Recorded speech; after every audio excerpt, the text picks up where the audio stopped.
We're just loading up, ladies and gents. Just loading up. Ladies and gentlemen,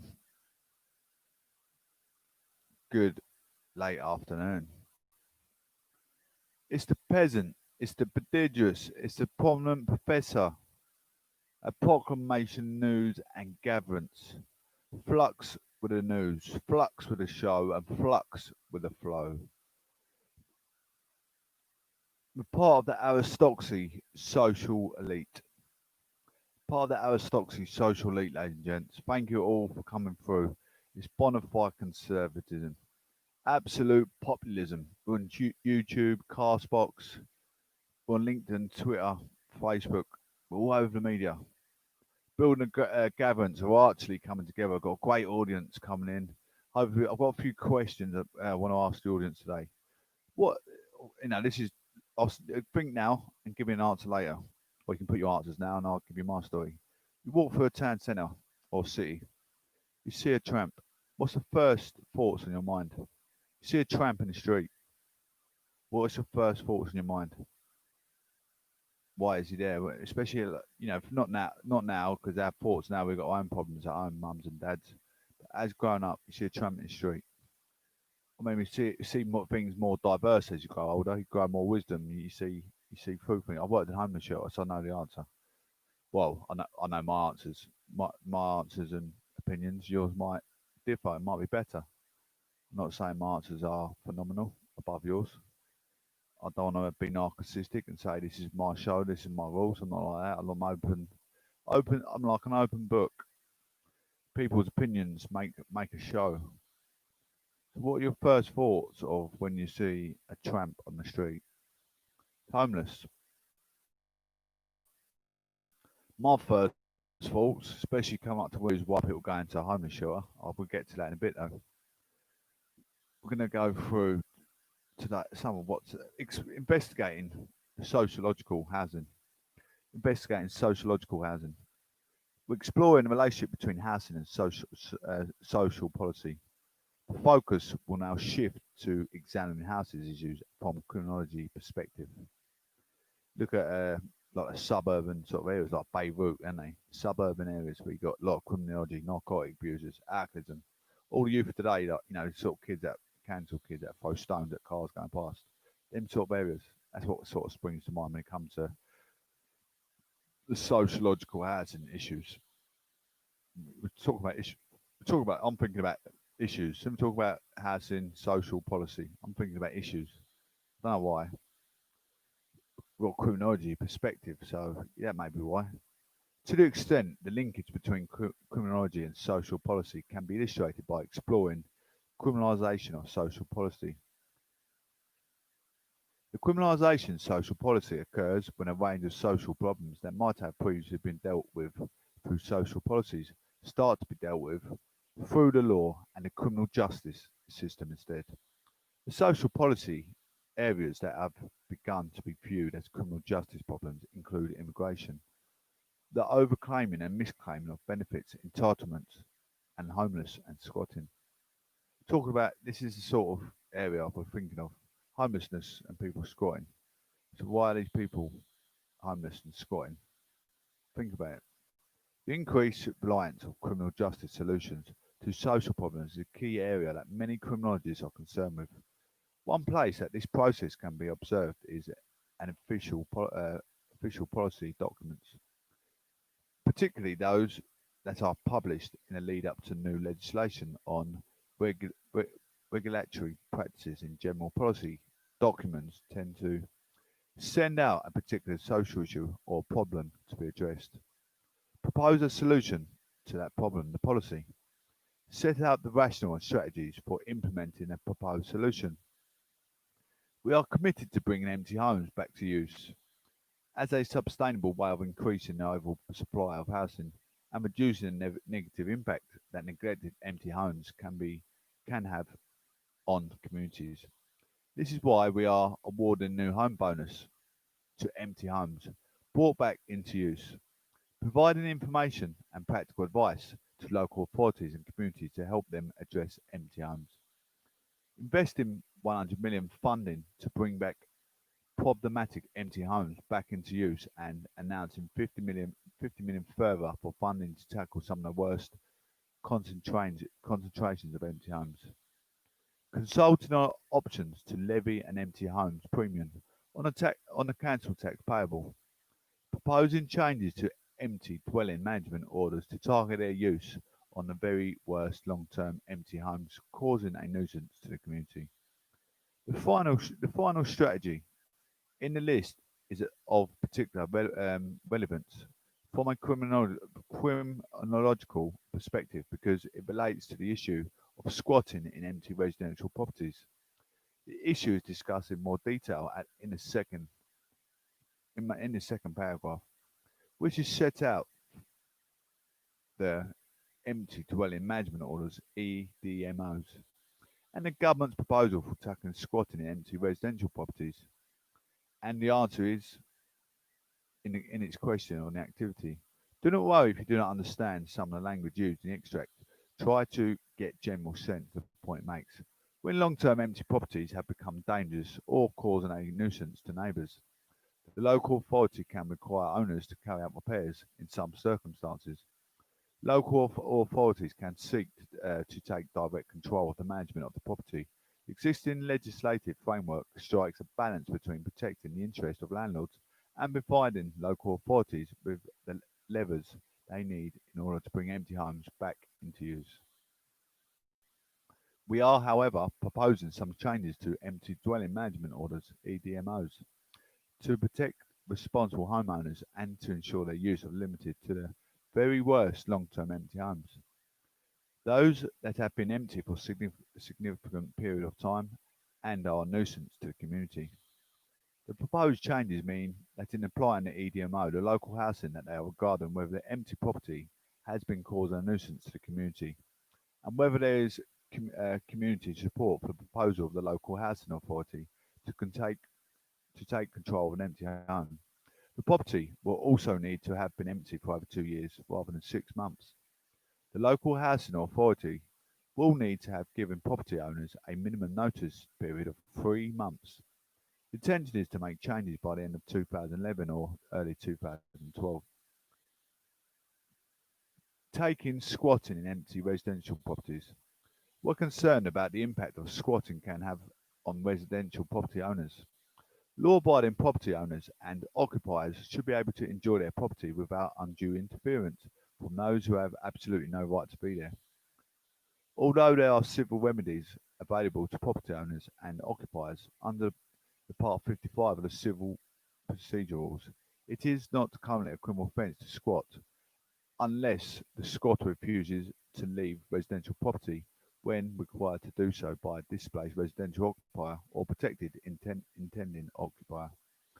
However, we think that it is right that the criminal law should intervene to offer greater degree of protection. At a first step, the government has tabled amendments to legal aid, sentencing and punishment of the Offenders Bill currently before Parliament to criminalise squatting in residential buildings regardless of whether there is displaced or intending occupier. This will deal with that we consider to be the greatest distress to victims, that of being able to use one's own home by making it a criminal offence to enter a residential building without intention to leave. It is expected that the bill will gain royal assent in 2012 and the provisions will be implemented following that. We recognise that there are legitimate concerns about the effect of criminalising squatting on vulnerable homeless people who squat. We will help to ensure that police and local authorities work together to ensure that people found squatting are put in touch with relevant support agencies. The Ministerial Working Group on Homelessness will work to ensure that local enforcement against squatting is carried out in partnership with local homelessness services to guard against associated increase in rough sleeping. I mean, I've had people trying to, discriminate, politicians, discriminate what I'm doing. I'll give them good advice. I mean, this is the real reason why politics is evolved, the absolute sovereignty of the land. This is the reason why we've got legal authorities. This is, we've got these legislators putting these regulations in place. If you own your own home and then you've got squatters taking over your house when you go on holiday, Imagine that you come back to someone owning your home. That's it. I own your home. You can't do nothing about it. You've got no legal authorities because people don't like politics. People don't like legal authorities.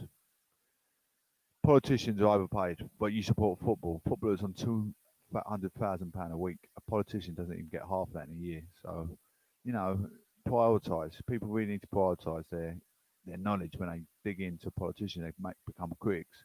You're watching boxing. They can look at Tyson Fury can earn like £10 million in one fight in a day's work. Be serious. Politicians don't earn that in probably a lifetime. You know, I'm talking sense. You get something that they got the whole world in their hands. You know, they've got the whole world in their hands. They're trying to make things legalized for your own safety. Illegalized for your own safety, for your own benefit, for your own. You know, you want to own a bit of equity, and certainly people can get squatters' rights without this legislation and everything else put in place. There'd be no structure, would there? Everyone would be just taking what they want, how they want. Become absolute monstrosity of a society. Children would be safe. You'll be able to have a family. It'd be like absolute world war. Everyone trying to take property, this, that, and the other. Anyway, how is the issue of property owners leaving homes empty addressed by the EDMOs? The first thing is to recognise about the content of the clauses related to the EDMOs is that, in general, the use of social policy response is maintained for the regulation of long-term empty properties, even though the document states that some empty properties are a nuisance to the community. Note that the way in which these homes are a nuisance, it is not clarified. The general response to regulating the problem is a social policy one. Instead of being penalised for leaving homes empty, owners can be rewarded for bringing them back into use. With the new homes bonus, moreover, homeowners can leave properties empty for 2 years instead of 6 months, which suggests a lack of urgency in relation to the problem of empty housing.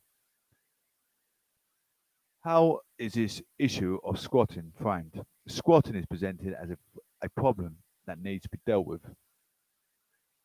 This is implied in the little of the section of the policy document which uses the word tackling, but more specifically, the section of the document clearly identifies the squatters themselves as the source of the problem.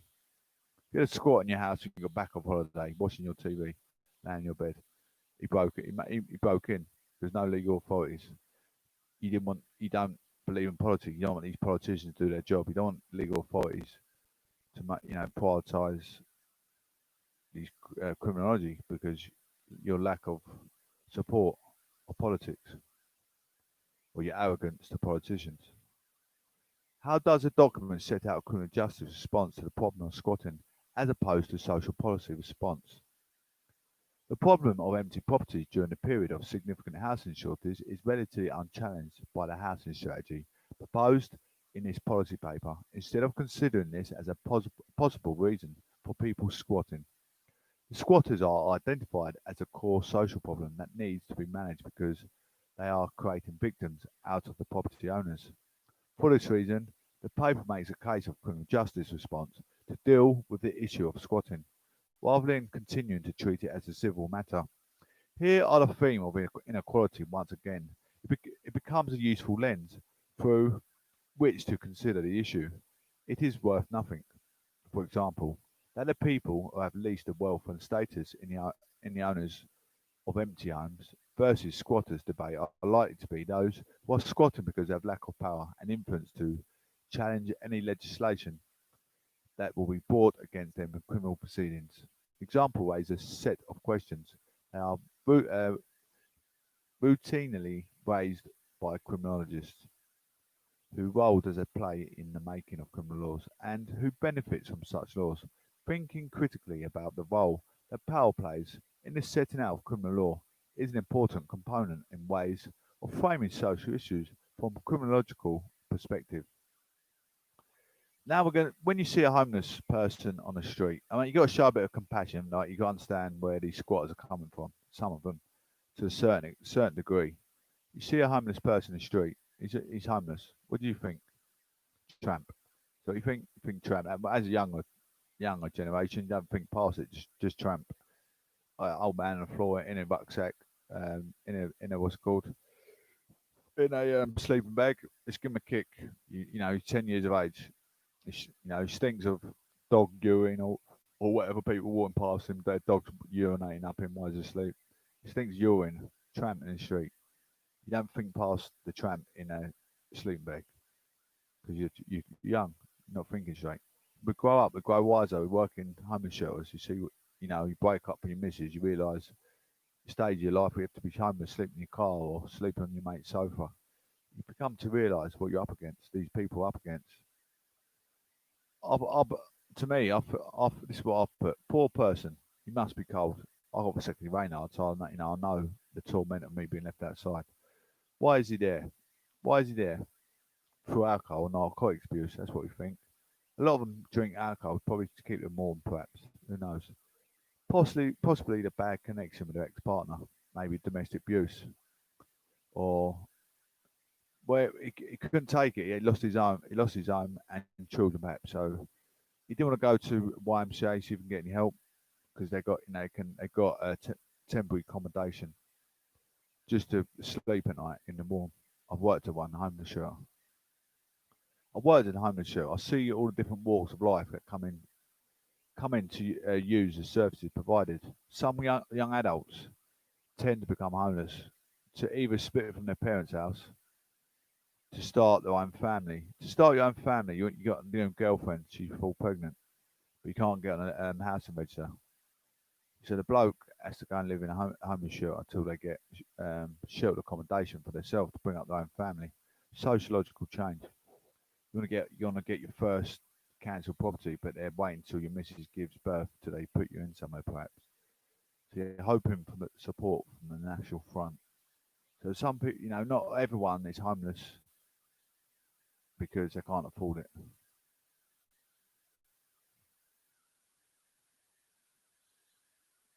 Ah, that's nice, Tony. My friend Tony has said, ladies and gentlemen, on Cast Box, he said, feel sorry for them and a question in my mind how they got there. Absolutely what I say. Yeah, that's great depiction there, Tony. Thank you so much for always apologise. I walk past if I'm not giving them money. That's nice. See, look, people with compassion makes all the difference in the society. Showing a bit of compassion. Not everyone's got that kind nature. They just walk past, and as we go out, like I said, as a youngster, I didn't kick them really, but but you can see what some people think in their mind. Ah, he's a tramp. Don't worry about him. I've got my own problems. You don't really realise what some of these people are going through in society. It's good that we've all, some people out there. I don't tend to be anywhere near his level of success. I'm good. I'm a good writer. I'm probably a better writer than he is, but he's a better activist than I ever was. But he sort of, it took my mind. I was reading it. I thought, oh, okay, this caught my mind. The government, right, this is a question for you. The government estimates there are approximately 20,000 people squatting in the UK. Although charities estimate a larger number. BBC News from 2012.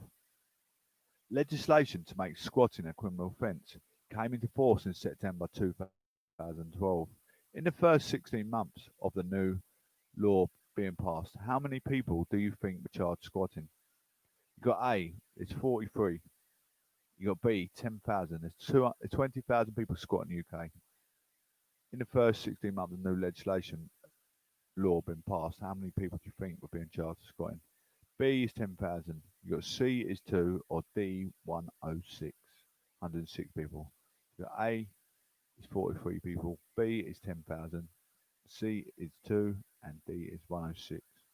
A, B, C or D. Anyway, I'm going to move on to the next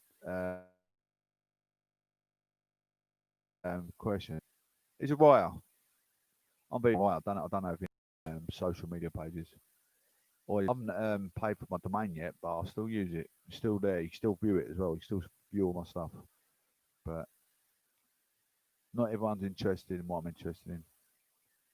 It's not just all about politics. Just about some things I write is about everyday life. 4 lives of a heavyweight pro boxer. 4 lives of a heavyweight pro boxer. Ed Latimore. I've got a previous done a little bit of boxing, but we're not going to talk about my life. It's about Ed Latimore. Depending on luck alone may have worked for young Ed Latimore. But when this writer and former heavyweight pro boxer learned to bet on himself, he found self-respect and a capability to dictate his own future. Atmore says that he lived exactly four lives so far. He first started in Pittsburgh. I was a typical at-risk youth, born in the public housing project, single mum. I knew my dad, but he didn't live with us. This is his life, sort of. This life, his life. He's come from boxer to this. He's enthusiastic with his writing. He's become an enthusiast. I have to deal with a lot of things that people typically associate that environment, the violence. I never felt safe at home or really at school or in the street. Sounds just like me as growing up as a kid. You develop the constant vigilance. You really have to learn to read people, but not let yourself be weak. You've got to be friendly, but not too nice. In a school, it's hard to fit in, isn't it? It's hard to fit in a crowd, and you can't tell when someone's got. If you upset someone, I could speak to you. You tell me something about someone, goes slips off my lips, and you're upset with me. At school, it happens all the time. So many children that can happen amongst. Who do you trust? It's hard to trust people. Trusting people is hard to trust in people. Growing up, he never felt comfortable. He never felt safe. He had, as he puts it, an unflinching relationship with reality. We all, I mean, a lot of us do. All he had on his mind was survival and to survive. He thought he needed a new environment. If anyone that knew me growing up can basically say this is literally how my life was. My mum was my mum's mixed race. I had absolute torment at school. You can imagine. There's probably only be about four black kids in my school. My mum, obviously my mum, and the black kids' parents as well. I had a hard time. Identified it as gifted in middle school. He went to another school one day a week where he saw that the unsafe reality he was living in wasn't the only reality. I got to see different approaches to life that I never seen before. I was It was a respite and a refuge for me for my normal school environment. He remembers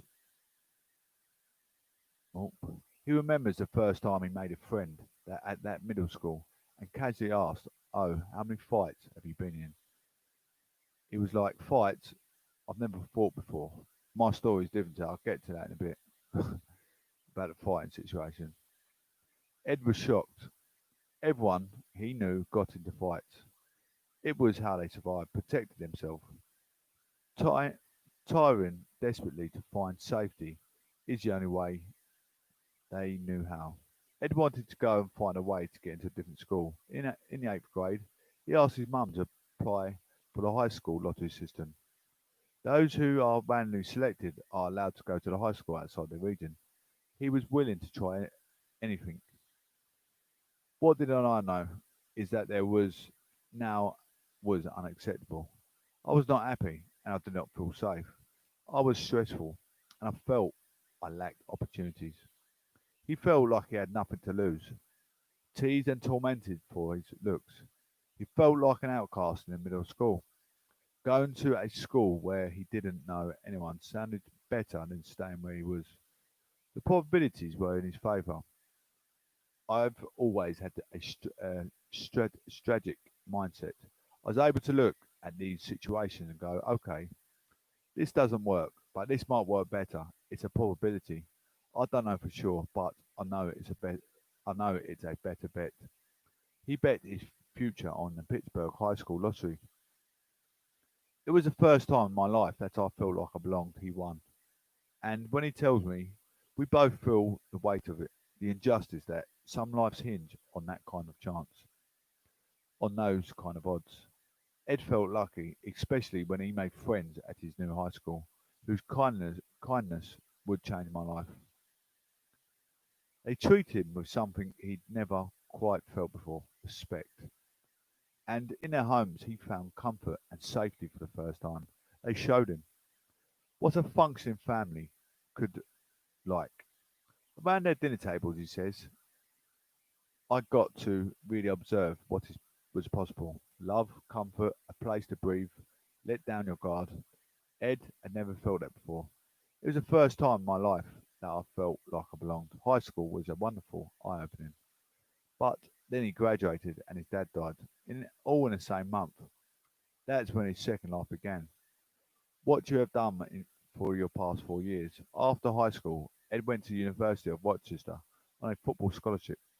He went alone and was not emotionally mature or ready for any of it all. Almost immediately fell into drinking and partying crowd. He didn't drink in high school, but in college, terrified of feeling like an outcast, he drank and being competitive. He tried to be the best drinker. I figure if I can out drink everyone, I could always be down to party. I'll gain more approval. After 3 semesters, he was kicked out of college. This time, he really literally started playing the lottery, hoping to buy time as he figured out what to do next. He had no support system. He had no idea what to do. He survived the next few years by clinging to whatever odd jobs he could find, but surviving is all he did. Drinking became his everything. He was bitter.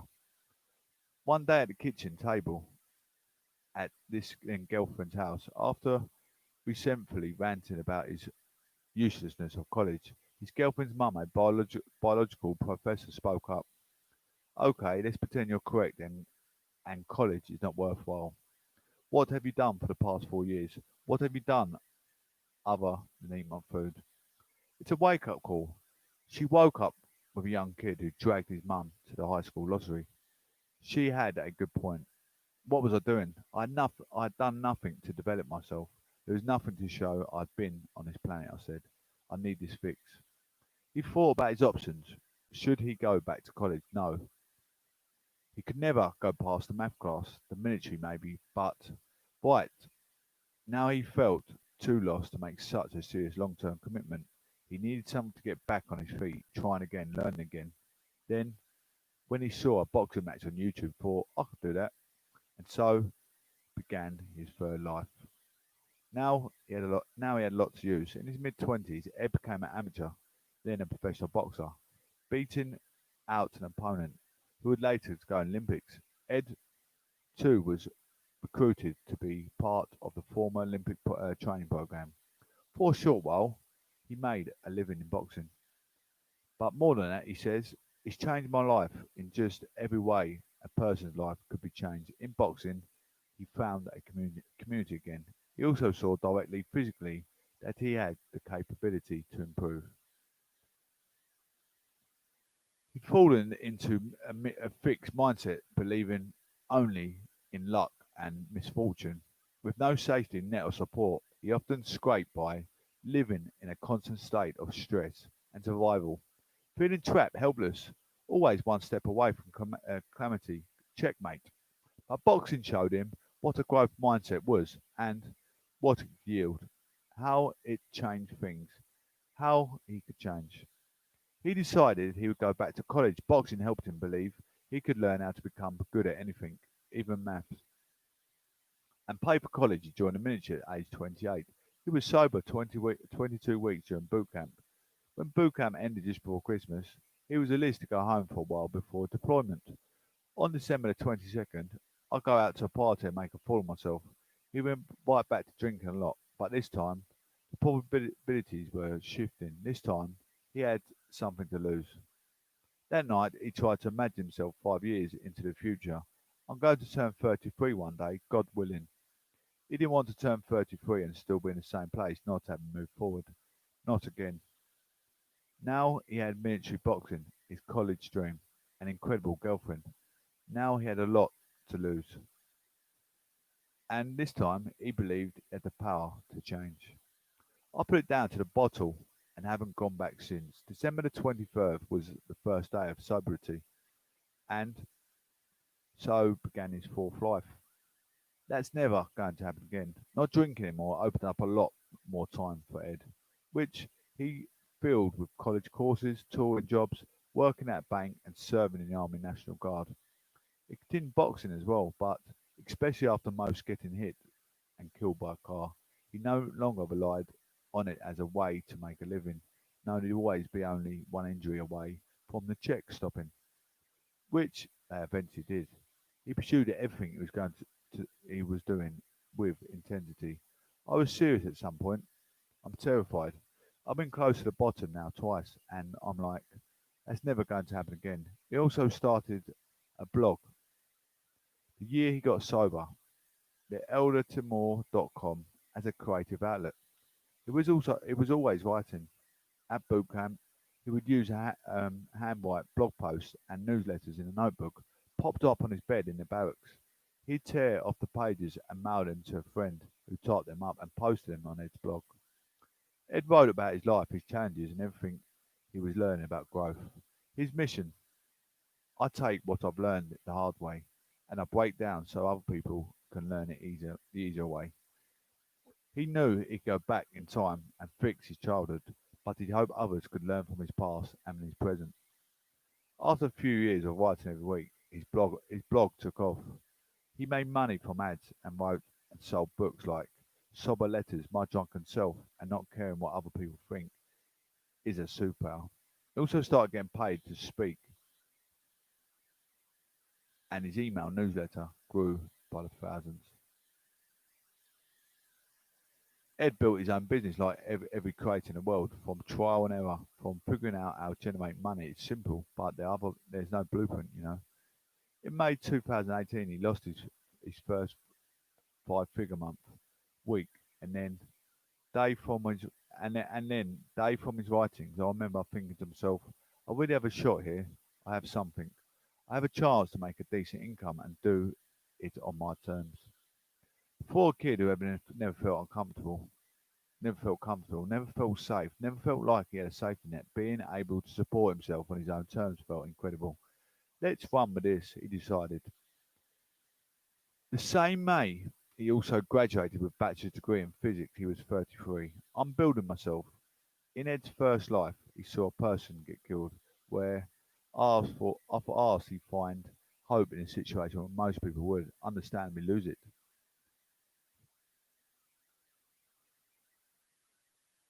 Ever the strategic thinker, he answers with a kind of statistical analyst. What do you know is probability that every correct action you take has potential for positive moves. The more of those you can take, the greater your chances of having a positive outcome, or ones that's beneficial to what you're trying to do. And that's what I try to do. That's what drinking came down for me. The decision is calculated. It is looking at everything I stand to lose versus everything I stand to gain.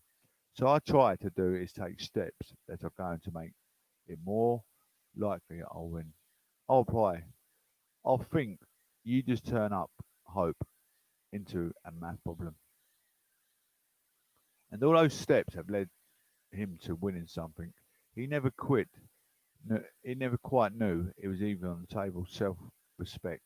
He's still close to the high school friends who first showed him kindness, and in boxing community, but no longer feels a need to belong in the same way he used to. I am who I am, and that really helps. It also helps him as a creator. When an email list in the thousands, a thriving business and over 100,000 Twitter followers, it would be easy for old him to judge his worth, not kind success, attention, but how he's learned that respect himself is enough.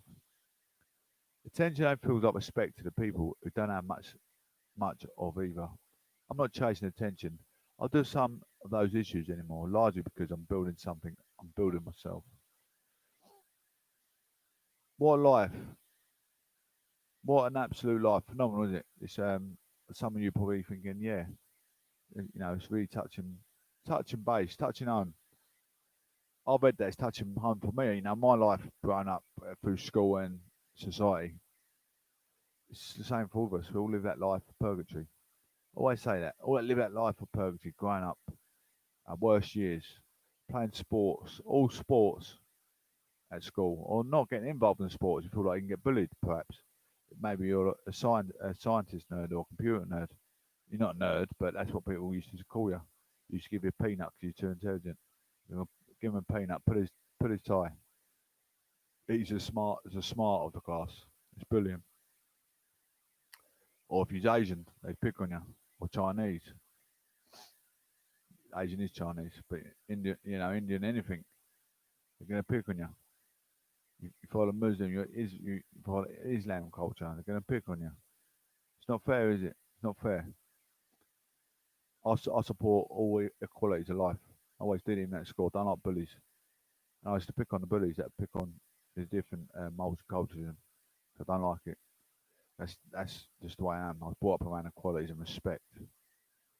So I did get myself into quite a bit of trouble at school, but luckily the teachers give me the benefit of doubt. I was doing it for a good cause to, yeah, stop bullying, stop hatred in society. I was lucky, very, very lucky. I got myself in, yeah, a bit of sorted out because sometimes the teachers might not got there in time. Stormzy, stab-proof vest, up for major design award. Stormzy stab-proof vest, which he wore whilst heading Glastonbury Festival last year, has been nominated for a major design award. The Banksy design was done by the Grime Star to highlight structural racism. The winner of the Belzy Design of the Year prize will be announced by London's Design Museum next month. Also in the run of the House created Oscar winner South Korean film Parasite. It's going to get more into politics. It's going to be a long show today, I believe. Probably a bit more than an hour. Lee Ha-jong based the entire scheme for the fictional home of the wealthy Parks family on one simple sketch from the film's director, Bong Joon-ho. The technology used to take years of Robert De Niro, Al Pacino and Joe Pesci in Martin Scorsese's mobster movie, The Irishman, is in contention too. I thought it was really good. De Niro told BBC last year, I always joke I can gain 30 more years in my career. Cultural moment. In June 2019, Stormzy made history by becoming the first ever black British solo act to top the bill at the Worthy Farm event. Wearing a stab-proof Union Jack vest, he used to set to bring attention to inequality in the justice system and the arts. The eye-catching vest was created by famously anonymous artist Banksy from a former police issue garment. The organisers of the new exhibition said it was a defining cultural moment. Several months after his big gig, Stormzy told Q magazine that technical issues had made it almost difficult thing he has done. The after calming down for an hour, he added, some of the people at the festival, Emily Evis and that, gave his memory stick to watch it back. And I got about halfway through and I was like, I think it is all I want. It's all I want. Or no, I think it all went all right. The design prize features 74 nominations across 6 categories: architecture, digital, fashion, graphics, product, and transport. Also in contention are the sound design for the award-winning TV drama Sharon Bial and virtual library aimed at evading censorship in the computer game Minecraft. The Chinese hospital built in 12 days at the epicenter of the coronavirus pandemic is recognized on the long list, as well as the vegan Impossible Burger 2.0 and the Renegade, a dance choreographed by the 14-year-old Jaylee Harmon, which went viral on TikTok. The exhibition opens the Design Museum, London, Wednesday, 21st October, and runs tomorrow until 28th of March 2021, with an overall winner being announced on November the 26th. You're getting to UK politics now, guys. That just mixing it up a little bit, trying to make it a bit massive. I do like music. I'm not a massive Stormzy fan. I do like some of his music. I'm quite open to all genres, all kinds of music. It's magical how someone can write a good song. I mean, I've written my own songs. if they're going to make it anywhere in this world. I pretty much doubt it. I'm not a known artist.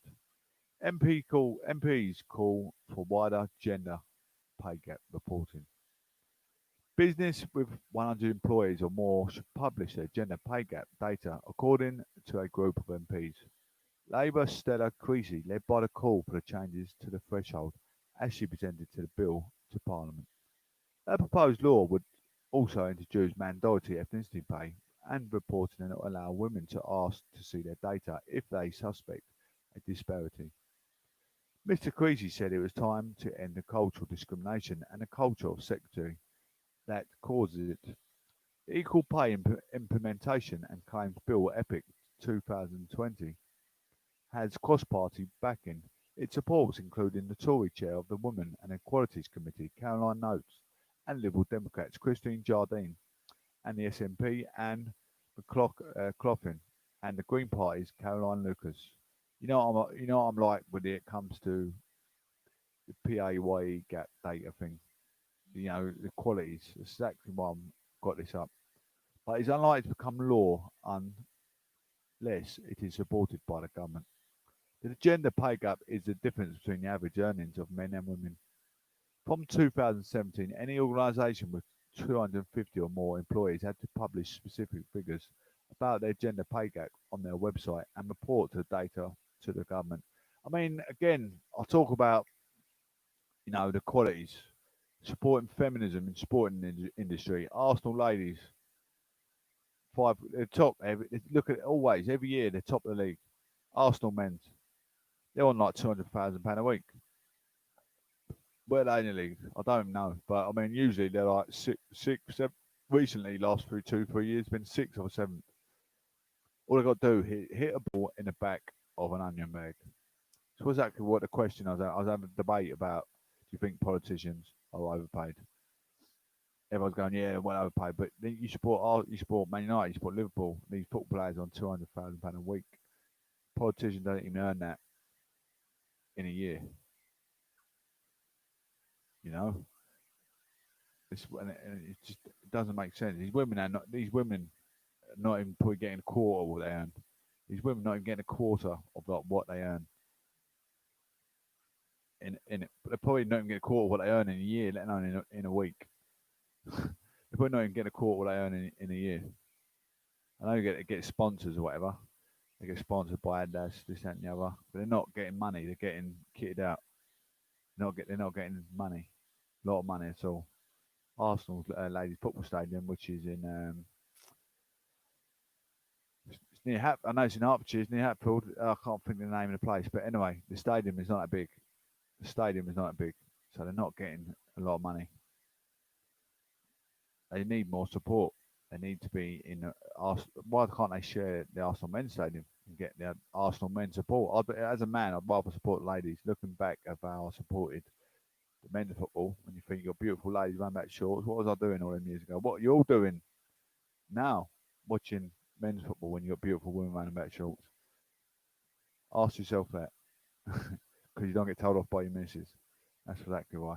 Employers that fail to report on time or report inaccurate data are being in breach of regulations and risk court orders and fines. And what's so fascinating about watching? I mean, I'm saying I watch boxing. I find it fascinating watching boxing. I don't find it fascinating. I find triumphant when I'm doing it myself. Don't know why. It's just why my thinking mechanism is. The annual April deadline was suspended this year due to coronavirus, but it is unclear when enforcement will be reintroduced, with a decision expected to be taken closer to the 2021 deadline. Figures from the Office for National Statistics (ONS) showed in the year to April 2019 the gender pay gap for full-time workers rose to 8.9%. I do like watching court things like court stuff, things like the Old Bailey, watching live court things, seeing what's going for the courts. I like watching stuff I've been telling. I'm not into sport anymore. I can't watch it. But for people under 40, the gap for full-time employees was close to zero. In a proposal, Mr. Creasy and their supporters are calling for a number of the new measures to be introduced alongside the rise in the threshold. They include allowing women to request pay data relating to male colleague if they suspect there is a gap. Like I said, could they bring that to task? The men should have to half their wages with the women in football. Simple as that. Make it fair. In every industry, start at the sporting industry. That's where their biggest impact is. Absolute massive marginal pay bracket loss for women. Require mandatory plans to action to fix any gap. Ending time limits on women being able to claim back pay. Giving women back pension rights lost because of pay discrimination. Giving damages for the emotional harm suffered as a result of discrimination. Ensuring current rules that protect women's equal pay rights after Brexit. Labour MP said 9 out of 10 women in the UK were working in firms where women were, on average, paid less than men. She said ending good old-fashioned discrimination would be a pro-business, quoting reference from the Bank of England suggesting ending the gender pay gap would add 600 billion to the UK's economy.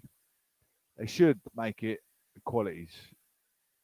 It's all about equalities this day and age. It's got to be a fair trade Britain with, men becoming the main parents of the children as well. Because it's always, if I ever go, some women can cry domestic abuse, that's it. The kid goes to the woman, no doubt about it. Domestic abuse is in verbal. A man said, "Oi," that's being aggressive. He's getting the kids taken off him. She's taking the kids away if she wants to leave him. In that case, we need to change things up in that sense as well. Then, if we can make it equal, it's got to be equal, 50-50 down the middle. The coronavirus pandemic, she added, was showing why Parliament needed to act, with the more mums being made redundant and furloughed than their male counterparts. While women first started asking about equal pay in 1883, they still don't have it. We have started the conversation and now we need action, she said. It is better for everyone in society when we go to work with a fair wage. Wary. When the issue of the gender pay was discussed in the Commons in 2018, the Minister for Women, Tory MP Victoria Atkins, said the government wanted a foundation of the data before considering whether or how to change the current requirements. She told MPs, let us have a couple of years reporting at a higher level and with big companies, which have human resources departments that can deal with this, with the hope that it trickles down to smaller employers as well. The Institute of Directors said greater transparency about gender equality in the workplace is welcome, but it had to be balanced against the burden increased pay reporting would be placed on small businesses.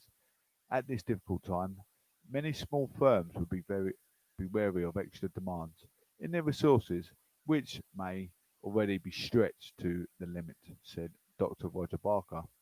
It is Director of the Policy and Corporate Governance.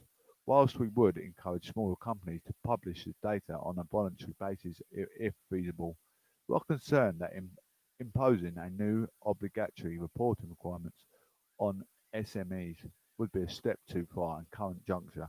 If anyone's listening in, please help me share my, not share, subscribe to my YouTube and Castbox.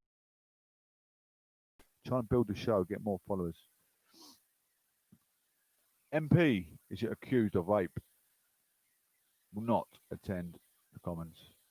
Was accused of rape outside the Commons. This is what we're going to find out now. Conservative MP accused of rape. I've seen this already. MP is accused of rape has agreed not to attend the House of Commons for foreseeable future. The Speaker's office has said this follows an announcement that the MP is no longer on police bail but remains under investigation. Speaker Sir Lindsay Hull, Government Chief Whip Mark Spencer met to discuss the situation Monday. I mean, you see these sort of accusations going throughout all industries, all jobs. I mean, you see all the critics. Oh no, politics so bad. They got rape, they got this paedophile rapists. Happens in every job sector. Policing, schooling, doctors, all. It doesn't matter what. And as soon as someone jumps on the bandwagon, the whole world jumps on the bandwagon. People come in like sheep. People come at things like this like sheep. The critics come out like sheep all over social media. The offences are alleged to occur at that address in London between July 2019 and January this year. On the 31st of January, the Metropolitan Police service received allegations relating to four separate incidents involving sexual offences and assault, and a man in his 50s were arrested the next day. His, part, his, his party faced calls to suspend the MP, but Mr Spencer said it was for the police to investigate. The MP agreed with Sir Lindsay and Mr Spencer at the time not to attend Parliament while his bail continued. He's on bail, so it's obviously the investigation he's been let loose. Staff safety on Monday, the Met announced the MP has been released under investigation, meaning he's no longer on bail, but the inquiry is continuing. Following a meeting between Sir Lindsay and Mr Spencer, a spokeswoman for the Speaker's office said, Mr Speaker has received assurances from the Government Chief Whip that the member continues to voluntarily agree not to attend the House of Commons for the foreseeable future. So they've obviously is under investigation. They obviously ain't got enough hard evidence backed up. That's why he's been let out. Speaker of the Commission House of Service continues to take safety at the Parliament Committee as a whole very seriously. The Met advice state that officers should complete investigations during the first period of detention, usually up to 3 months, wherever possible, but it will be necessary to release suspects without bail. While the investigation continues, it adds, the need to protect victims and witnesses and ensure public safety must always be a key consideration. The advice also says, over the summer, the Conservative Party said the MP, former minister, would instead work from home after his colleagues returned to Westminster following the recess. Absolute phenomenal show today. Come up to the hour mark, ladies and gents. It's been so good. New people coming in supporting the show on the Castbox FM. Really appreciate it. You guys on YouTube, don't mind, sharing with family members. Say it might be someone that interested. We can have future debates, and I've got to get a landline where you can call in, make this show more accessible for the audience to call in. I want to find out, like you could be a key worker to the show and part of this politics in everyday life. I could be talking about building politics in building, the safety measures on a building site, anything, anything. Could be doctor, teacher, nurse, parent, even parenting. Talking about DWP and things like anything. Children being bullied at work, anything you want to talk about, and we've got a question. We want to make a debate of it. Feel free. COVID Bolton MP Yasmin Qureshi in hospital after positive test. Yasmin Qureshi in hospital after positive test. A lot of MPs are going down with COVID. Bolton South East MP Yasmin Qureshi has admitted to hospital with pneumonia after testing positive for COVID-19. The Labour MP said she started to feel unwell about 2 weeks ago and immediately self-isolated at home. Mr. Qureshi, 57, said she was admitted to the Royal Bolton Hospital on Saturday after beginning to feel much worse. I'm being very well looked after and have nothing to praise and admiration for the wonderful staff she added. They have been amazing throughout the process, and I would like to extend my thanks to everyone working in such difficult circumstances. She's on Twitter. She's put, "Thank you for all the kind wishes. Please see my Facebook page for a statement on my current health. I'd like to reiterate my thanks to the hospital staff for the care I'm receiving." Yasmin Qureshi. You can find her on Twitter and read through her comments. Shadow International Development Minister Miss Qureshi has been one of the great Masters MPs, arguing against the free restrictions being imposed in the region. Local leaders want better financial support before agreeing to move to the top tier of the rules, which would force some business to close. Greater Manchester's Mayor Andy Burnham has called the government to reintroduce the 8% furlough scheme instead of jobs support scheme. This covers 6% of wages of people affected by the by tier three closures. This Andy Burnham, he makes his own rules up. Boris said he wanted tier three put in. He went, now we can go tier two, but now he's trying to make differentials now after his colleague has got convicted of COVID. Absolute monstrosity. in Greater Manchester and around Liverpool area, they had a massive protest. I see a lady get thrown to the floor. Wish to deserve it. Police should send in, a COVID protest is basically like a riot, isn't it? In this, it's a riot in this current circumstances. COVID is a World War Three silent assassin, isn't it? So yeah, police are making, amicable restrictions to people misbehaving. If they're using level 2 force, it's your fault. We're going to protest, putting everyone's life at risk. You deserve a level 2 process that the police give you. Simple as that. He said businesses that will close under tier 3 are places where people are on low wages, and two-thirds pay was not enough. But Community Secretary Robert Jenrick had said further delays to a decision will put people's life at risk. I mean, police are having to attend these protests. They're putting their own lives at risk to stop these idiots at protests. These police got their own family and they've got masks and their gloves on so they don't get, come into contact with COVID, but they're putting their own life at risk to tackle idiots. The idiots are thinking, oh, it's a conspiracy theory, we just tackle it anyway. Labour leader Sir Keir Starmer tweeted his support for Miss Qureshi, saying, my thoughts are with my friend Yasmin Qureshi MP, who has been admitted to hospital after being diagnosed with COVID-19. My thanks go to the staff caring for Yasmin at the Royal Bolton Hospital, along with NHS staff across the country who are on the front line against COVID-19. What are your thoughts of people going to these protests? Really, I mean, to me that is so stupid. People going to protest. Pearl is happening in the town centre. Pearl Harbor is happening in the town centre. Airstrike. People are going to fall like flies. COVID-19. Are you going to risk your family's life? Not risk your life. Risk your family's life. Doesn't matter if you risk your life, does it? You go down a pub, you put, alcohol and narcotics down your system, perhaps. But going to a protest that you could take home, kill your loved ones, your kids, your wife, your mum, your dad. You know, what are your thoughts on going to these protests? These people in the media thinking they're clever. Oh, politicians don't know what they're talking about. We're going to risk it anyway. It's not the politicians that are saying it's COVID. It's the scientists, the professors, the doctors, the NHS. So they're blaming politicians. Can you blame politicians for COVID getting here? Absolutely not. We're all looking and listening, not disrespecting people listening because you're obviously here to support me. But if it does get out to these these critics that do act stupid, they might actually find a bit of sense. They'd listen if they was listening in. They'd be listening in for their Chinese phone with their Adidas tracksuit, their Nike tracksuit all made from China, where they're supposedly the COVID-19 come from. People are ludicrous and they're still going to these protests. Numpties.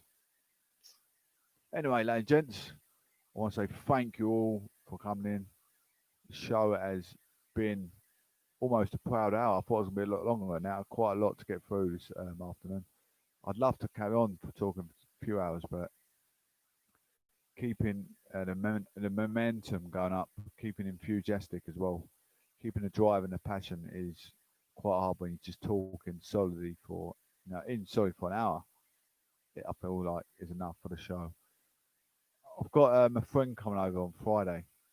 She works as a carer, so I'm hoping she can. She feels confident enough to talk about the care. I'm not quite sure how she's allowed to talk about it because she could lose her job, but I'll find out. I want to find out about how safe, how many people she cares for, what sort of, the older people that got dementia, what they got. See if I can bring her to society. Great, great close friend. It could be something for the future. A business plan, not a business plan, but we've got a tight friendship. Put it that way. But we're going to try and make it broader, wider, and we can entertain more people as a whole. Because I'm a man trying to entertain on YouTube. I will find more men come and support me because I'm a man. They don't upset their boyfriend. But if I bring her into play, it might bring your girlfriend that want to come and chat with her perhaps or whatever. Because I'm not that way. I'm not here to upset anyone's missus. I'm here I've got my own life to comprehend as a father and everything else. Thank you everyone anyway for listening. I really appreciate it. That is an hour on the show. I'm trying to keep it prioritised with everyone really. Just trying. I don't know what everyone's interests, hobbies are, but I try and bring up a bit of everything. So thank you. God bless. Have a wonderful rest of the week. Speak soon. Take care.